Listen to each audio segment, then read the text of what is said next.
Eh bien, bonjour à tous, mes frères et sœurs, vous tous qui êtes là à l'écoute. On se retrouve avec plaisir, avec joie, même si moi je ne vous vois pas, mais je sais que vous êtes là. Et je bénis le Seigneur pour chacune et chacun d'entre vous, car c'est l'occasion de pouvoir nous retrouver ensemble autour de la parole de Dieu, après avoir passé un moment aussi dans la louange, dans l'adoration. Donc ce matin, je voudrais tout particulièrement vous parler de l'action du Saint-Esprit dans nos vies. Je ne vais pas vous parler particulièrement de la personne du Saint-Esprit, mais juste un tout petit peu. Mais surtout, le point fort, ce que nous allons voir ensemble, c'est ce que le Saint-Esprit fait dans nos vies. Donc, il y a 4 directions dans lesquelles je vais intervenir ce matin. Donc, dans le domaine de nos convictions personnelles. Mais nous allons voir que le Saint-Esprit est celui qui nous convainc. C'est vraiment quelque chose d'extraordinaire, cela. Ensuite, nous allons voir ensemble comment le Saint-Esprit veut nous conduire à porter le fruit de l'Esprit, c'est-à-dire être transformé et avoir un caractère qui ressemble à celui de Jésus. Ensuite, nous allons voir comment l'Esprit de Dieu nous communique les charismes, les dons spirituels, qui sont une nécessité pour pouvoir être ses témoins, les témoins de sa parole. Et puis nous verrons le dernier point qui est tout à fait important, bien sûr, c'est le Saint-Esprit qui nous appelle chacun dans le ministère et le service que Dieu a préparé et pour lequel il nous a donné la vie sur cette terre. Alors nous allons commencer avec une lecture dans l'évangile de Jean, chapitre 14 et au verset 19, où le Seigneur dit « Encore un peu de temps, et le monde ne me verra plus, mais vous me verrez, parce que moi je vis et que vous aussi vous vivrez. » Ensuite, au verset 23, puisqu'on le dit « Mais comment on te verra ?» Les disciples se posent la question, bien sûr, comment on te verra sans te voir. Et Jésus lui répond en disant « Si quelqu'un m'aime, il gardera ma parole, et mon Père l'aimera. Nous viendrons vers lui, et nous ferons notre demeure chez lui. » Et nous allons découvrir ensemble, bien sûr, qu'à ce moment-là, c'est le Saint-Esprit qui vient demeurer en nous. C'est ce qu'il confirme au verset 26, encore un petit peu plus bas, où il dit « Mais le Consolateur, le Saint-Esprit, que le Père enverra en mon nom, c'est lui qui vous enseignera toutes choses et vous rappellera tout ce que moi je vous ai dit. » On sait, je vous l'ai dit la semaine dernière, que le ministère de Jésus n'était pas spécifiquement pour faire toutes sortes de miracles et d'autres choses. Il l'a fait pour confirmer son ministère, c'est-à-dire pour Jésus, sa venue, c'est la mort en sacrifice sur la croix.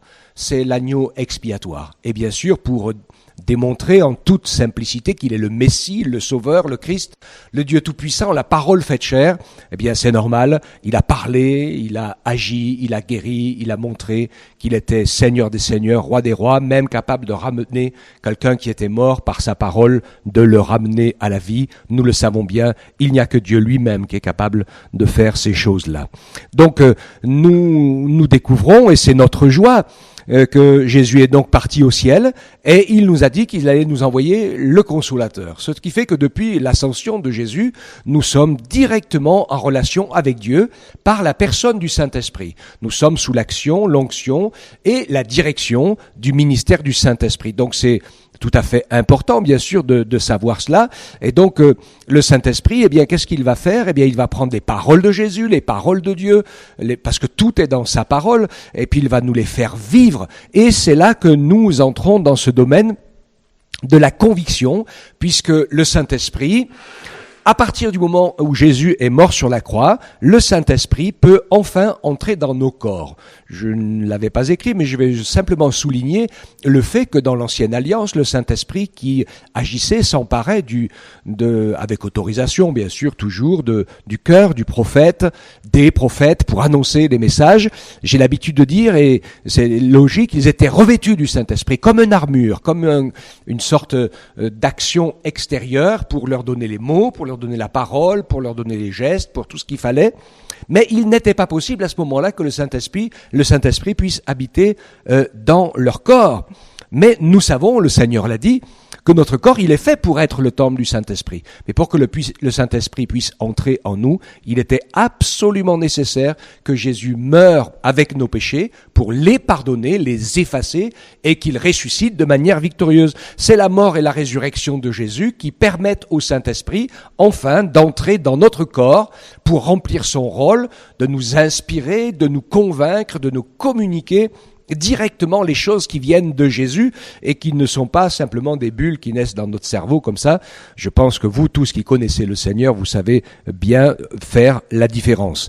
Donc dans Jean 20, verset 21, Jésus leur dit de nouveau, donc après sa résurrection, la paix soit avec vous, parce que les disciples étaient très peureux, très inquiets, ils avaient du mal à comprendre. Et il dit, comme le Père m'a envoyé, moi aussi je vous envoie. Et au verset 22, après ces paroles, il souffla sur eux et leur dit, recevez le Saint-Esprit. Et on comprend qu'à partir de cette parole de Jésus qui leur dit, recevez le Saint-Esprit, il se passe quelque chose. C'est que tout d'un coup, les disciples sont éclairés sur vraiment le plan que le Seigneur veut accomplir. C'est super important parce qu'on sait qu'avant, même quand ils étaient avec Jésus, quand il n'était pas encore mort et où il faisait des miracles avec lui en son nom, etc., on le comprend très très bien. Il y avait plein de choses qu'ils n'avaient pas saisies et surtout la mort de Jésus sur la croix. Quand il leur en parle, c'est incompréhensible et inacceptable pour eux. Mais quand Jésus souffle sur eux, alors c'est évident que le Saint-Esprit va leur donner une conviction, une révélation que Jésus est d'abord le Messie sauveur, celui qui meurt et ressuscite pour les péchés, et celui qui veut sauver le plus grand nombre d'hommes et de femmes de tous les temps sur cette terre. Donc ils comprennent en fait que la mission du Messie commence, et que la mission du Messie commence de manière spirituelle avec eux et la personne du Saint-Esprit associé. C'est bien pour ça, d'ailleurs, c'est ce que Jésus leur a dit dans Actes 1:8. Luc le rappelle, c'était une parole de Jésus, il dit, mais attendez à Jérusalem. Ils attendaient la Pentecôte, eux, ils ne le savaient pas encore. Mais attendez parce que vous serez revêtus d'une puissance, celle du Saint-Esprit. Ensuite, vous serez mes témoins partout, sur toute la terre. Donc, c'est super important pour nous et intéressant de voir 1 Corinthiens 6, 19 nous le dit, ne savez-vous pas que votre corps est le temple du Saint-Esprit qui est en vous, que vous avez reçu de Dieu et que vous ne vous appartenez point à vous-même, car vous avez été rachetés à un grand prix, glorifiez donc Dieu dans votre corps et dans votre esprit qui appartiennent à Dieu. Donc le résultat de ces convictions, d'abord, c'est le fait que la parole nous le dit. Je vais continuer encore à lire quelques versets puisque j'en suis dans l'introduction. Dans Jean 16, 7, il dit, je vous le dis, il est avantageux que je m'en aille. Si je ne m'en vais pas, le consolateur ne viendra pas vers vous, mais si je m'en vais, je vous l'enverrai. Quand il sera venu, le consolateur, donc le Saint-Esprit, il convaincra le monde en ce qui concerne le péché, la justice et le jugement. Verset 12, j'ai encore beaucoup de choses à vous dire, vous ne pouvez pas les porter maintenant, mais quand le consolateur sera venu, l'Esprit de vérité, il vous conduira dans toute la vérité, car il ne parlera pas de lui-même, mais il dira tout ce qu'il aura entendu et il vous annoncera les choses à venir. Il me glorifiera parce qu'il prendra de ce qui est à moi et il vous l'annoncera. Évidemment, le Saint-Esprit va prendre toutes les paroles que Jésus nous a annoncées parce que c'est ce que Jésus a fait. Donc, le Saint-Esprit agit de manière pratique et concrète. Sa première action, c'est la conviction. La conviction qui fait que, normalement, la première clé de la conviction du Saint-Esprit, c'était ce que Jésus disait partout. Souvent, on oublie. On va dans les enseignements très très pointus de Jésus, mais on oublie quand même que la première prédication, le premier message, le premier thème de Jésus, qui allait dans les villes, dans les villages ou dans les lieux déserts, quand il ouvrait la parole, son message préliminaire pour tout le monde, c'est « Repentez-vous, car le royaume de Dieu est proche ». Je pense que beaucoup de personnes l'ont oublié aujourd'hui. On veut aller avoir la foi, on veut croire en Jésus, on veut croire qu'il va nous bénir, qu'il va répondre à toutes nos prières, qu'il va faire ceci, qu'il va faire cela. Mais la première action que Jésus veut faire, c'est que nous puissions être convaincus de péché par le Saint-Esprit et nous repentir. Je me rappelle personnellement, quand j'ai ouvert mon cœur au Seigneur, cette conviction du Saint-Esprit, je me suis vu perdu, je me suis vu en enfer, je me suis vu tel que le Dieu 3 fois saint me voyait dans l'état où j'étais. Je crois que j'ai jamais eu aussi peur de ma vie que cette conviction du péché que le Saint-Esprit m'a donné. Et je peux vous garantir que quand le Saint-Esprit nous donne cette conviction, on n'a pas besoin d'un dessein pour comprendre qu'il n'y en a qu'un seul qui peut effacer nos péchés, c'est le sang de Jésus versé à la croix. C'est la deuxième conviction. Conviction d'être un pécheur perdu et que personne ne peut sauver. Et ensuite, quand on tourne bien sûr les regards vers Jésus, c'est naturel parce que c'est le seul sauveur, alors ce que les hommes ne peuvent pas faire, nous sauver, Dieu peut le faire. Et Jésus peut le faire. Et en donnant notre vie à Jésus, eh bien, le Saint-Esprit va nous faire naître de nouveau. Et en nous faisant naître de nouveau, eh bien, nous allons avoir la conviction que nous sommes sauvés, rachetés, aimés, que Jésus est à nos côtés, que notre Père dans le ciel nous regarde comme ses enfants, parce qu'il nous regarde non plus au travers de nos péchés, mais il nous regarde au travers du sang que Jésus a versé pour chacun d'entre nous. Ça s'appelle la conversion. C'est vraiment le demi-tour dans sa vie. C'est pas un changement de religion, un changement de doctrine, un changement de foi, un changement de leader religieux, chrétien, religieux, n'importe lequel, hein. Mais c'est vraiment une conversion. La conversion, c'est un demi-tour. C'est changement de principe de vie. Et j'ai l'habitude de le dire souvent, finalement, les hommes, quelle que soit la religion, quelle que soit la philosophie, quelle que soit la conviction, eh bien, la prennent avec eux comme un passager dans leur propre voiture. Mais c'est eux qui conduisent. Mais quand la conviction du Saint-Esprit vient et qu'on ouvre son cœur à Jésus, qu'on se repent et qu'on accepte Jésus comme son sauveur, normalement le résultat de ces choses, c'est que dans ma propre voiture, je deviens passager et que je laisse le volant au Seigneur par le Saint-Esprit.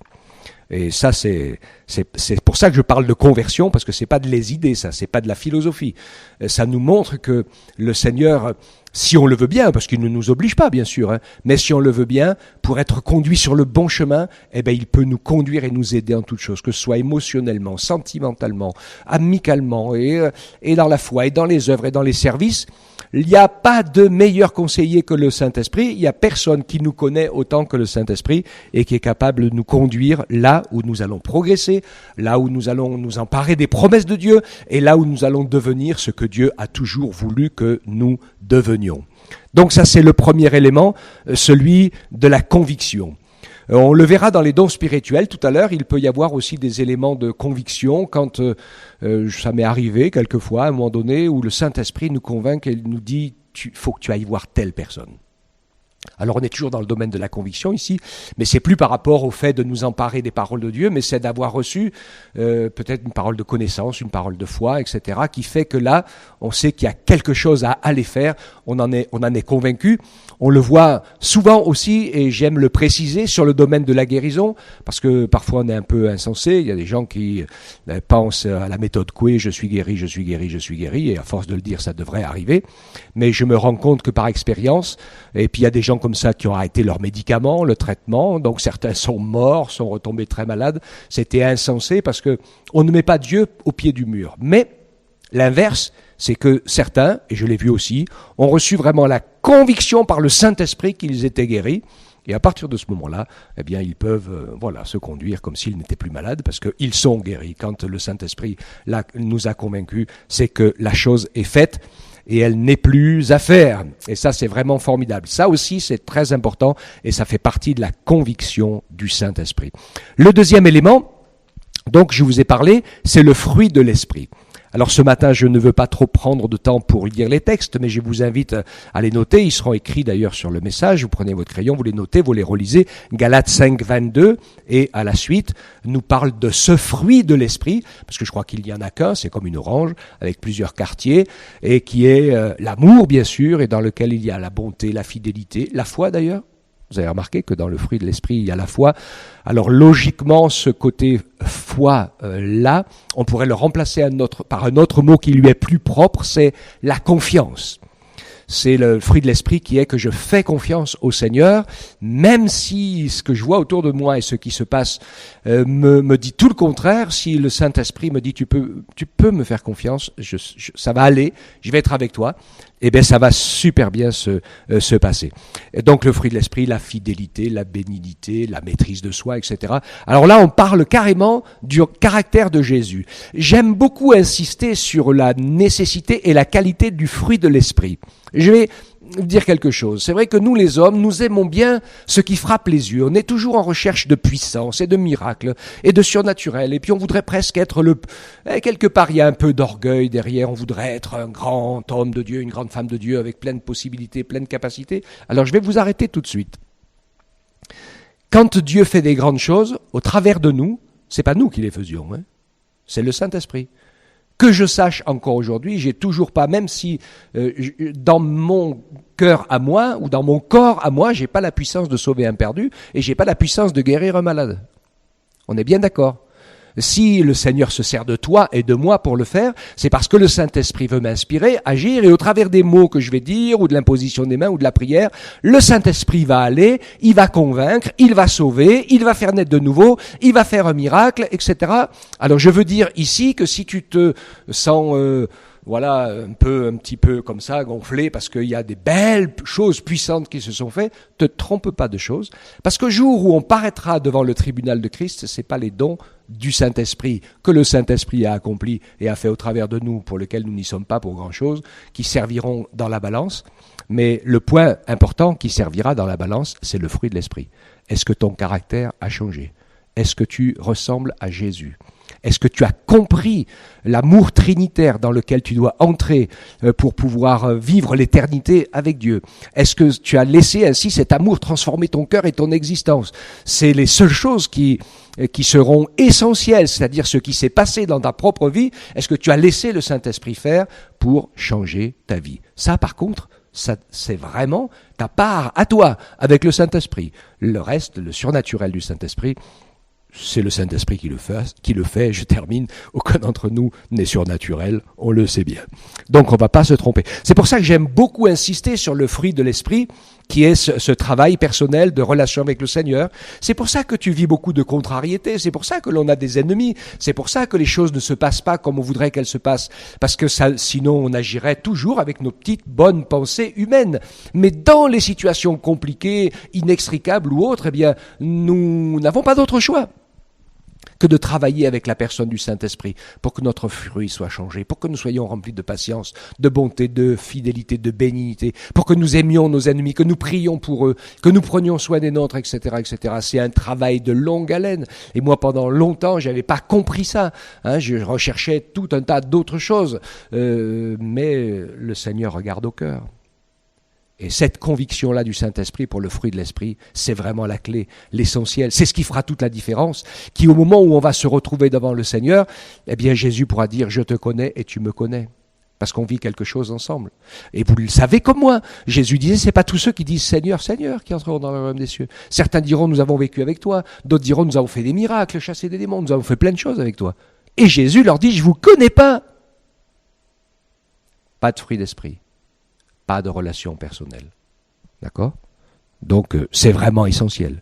Je le mets tout de suite à la suite de la conviction. Ensuite, nos charismes et nos talents. On va faire un peu les différences, parce que nous avons reçu des talents de la part du Seigneur, mais ça, je crois que c'est inné, c'est en nous. Et ça, par contre, ça vient de nous.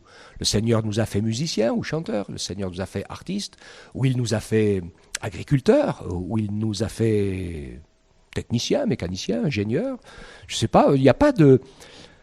Enfin, pour moi, il n'y a jamais eu de saut métier. Il n'y a toujours eu que de sottes payes, mais ça, c'est un autre problème. Mais des métiers, il n'y a pas de souci. Ça, c'est le talent, on est fait comme ça. Dieu nous a fait comme ça sur cette terre. Et si on veut le laisser amplifier par le Saint-Esprit, eh bien, ça peut devenir très très beau, parce qu'on sait très bien que même celui qui a du talent, ils vous le diront, quand, je sais plus qui est cet artiste qui disait, très ancien, il dit même quand on a un grand talent, il y a quand même que 10% d'inspiration et il faut 90% de transpiration pour arriver à quelque chose. Ça change pas. Ça, c'est nos talents. C'est vraiment personnel. Mais les charismes, c'est différent. Les dons surnaturels du Saint-Esprit, qui sont la parole de miracle, la parole de connaissance, la parole de discernement, de guérison, de sagesse, etc. Il y en a 9 que vous trouverez dans 1 Corinthiens. Donc, vous le lirez tranquillement là aussi.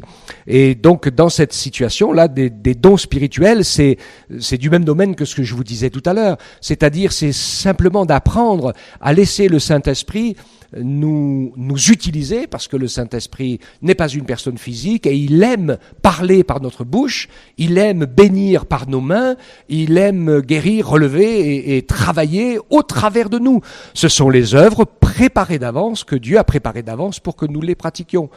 Personnellement, mais là c'est un peu polémique, je ne crois pas que quelques-uns aient le don du Saint-Esprit de ceci, que quelques autres aient le don du Saint-Esprit de cela, parce que la Bible nous dit que les dons appartiennent au Saint-Esprit et qu'il les distribue à chacun comme il veut. Alors je crois par contre que quand on a commencé à exercer un don, eh bien, on se sent plus à l'aise pour le continuer. Et moi, ma prière, c'est Seigneur, fais que je ne sois pas comme ça un peu égoïste, mais que nous puissions exercer tous les dons, car il y en a 9. Et pas simplement 2 ou 3 parmi les 9, mais tous, et que nous puissions prier pour cela, parce que je crois que si nous avons la foi, si nous sommes sensibles au Saint-Esprit, si nous sommes disposés, eh bien le Saint-Esprit pourra nous communiquer n'importe lequel des 9 dons pour que nous puissions l'exercer de sa part. C'est pour cela d'ailleurs que je crois que cet exercice des charismes et des dons spirituels est directement lié au baptême du Saint-Esprit, au fait d'avoir permis à Dieu de s'emparer de notre bouche pour dire une louange et une adoration que l'on ne comprend pas, qui en même temps lui démontre donc qu'il va pouvoir aussi faire quelque chose au travers de nous, qu'on va comprendre bien sûr, mais que c'est pas nous qui la faisons, mais que c'est le Saint-Esprit qui l'a fait en nous. Et nous n'en retirerons aucune gloire, et nous avons besoin pour cela d'une extrême sensibilité pour pas nous mettre en travers avec notre moi et notre chair, ce qui arrive trop souvent, de se mettre en travers de ce que le Saint-Esprit est en train de faire dans quelqu'un. Parce que quand on se met en travers, la personne, quand elle a reçu le don du Saint-Esprit, elle nous voit nous. Alors que si on ne se met pas trop à travers, la personne qui a reçu le don du Saint-Esprit, elle voit le Saint-Esprit et elle voit que Dieu lui a parlé directement. Et c'est ça qu'il faut atteindre. Et c'est ça, bien sûr, qui est l'essentiel. Donc, les convictions du Saint-Esprit, le fruit de l'Esprit, donc on a parlé des talents, mais j'y reviens pas parce qu'on les mélange pas, mais les dons, les charismes du Saint-Esprit, le surnaturel pour transmettre le message de Dieu aux autres, et puis l'appel au service, c'est le dernier point. On le retrouve avec Éphésiens 4, où il parle des ministères de la parole, et c'est important, Dieu a donné à sa parole et à son Église des ministères de la parole, pour que nous puissions enseigner, encourager, aider les hommes et les femmes à trouver leur nourriture dans la Bible, et je crois que ça c'est super important, et je prie le Seigneur depuis un moment pour qu'un peu les choses puissent changer, parce que finalement, je me dis que souvent les prédicateurs de l'Évangile, ils sont un peu comme des cuisiniers, et qui font de la bonne cuisine, et puis que finalement les consommateurs, que nous sommes tous les chrétiens, on fait plus la cuisine du tout. Et on se contente de manger les plats qu'on nous donne. Et ça, c'est dommage en fait, parce que finalement, le but des ministères de la parole, c'est de donner des clés, des éléments, et de donner envie à chacun de plonger aussi ses regards dans sa parole, de pouvoir, dans une lecture toute simple de la parole et un petit temps de prière, permettre au Saint-Esprit de me parler. Et à ce domaine-là, finalement, nous sommes tous égaux devant le Seigneur, de nous aider à avoir des œuvres préparées d'avance. Moi, je ne peux pas vous dire, je me rappelle d'un témoignage d'une personne que le Saint-Esprit lui a dit « Va chez Madame Untel, va chez Madame Untel ». Il lui a cassé les pieds pendant toute la matinée.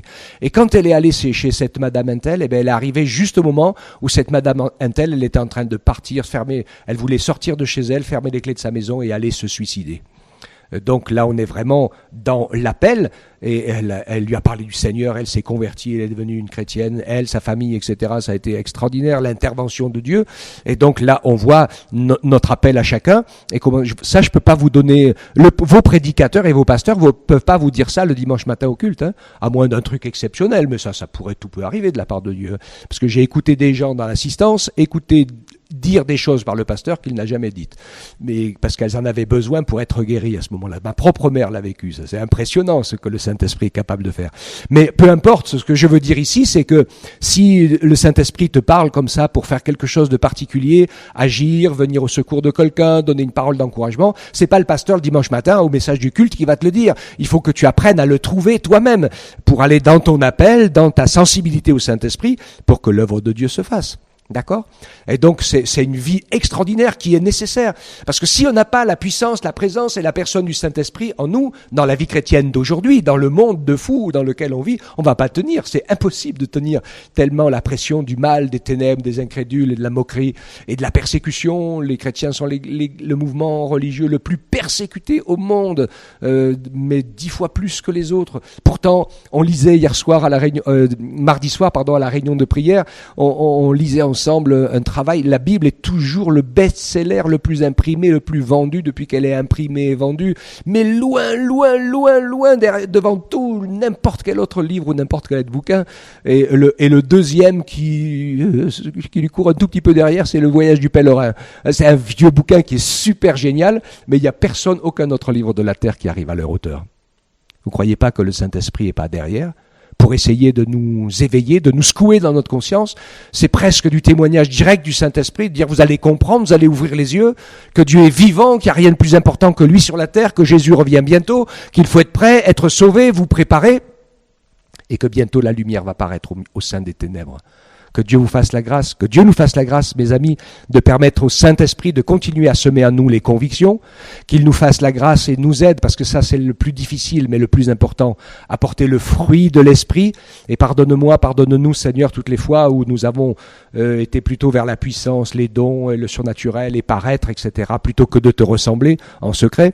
Et puis les dons du Saint-Esprit et les charismes, ils sont complètement nécessaires, car impossible à faire convertir les gens sans cela.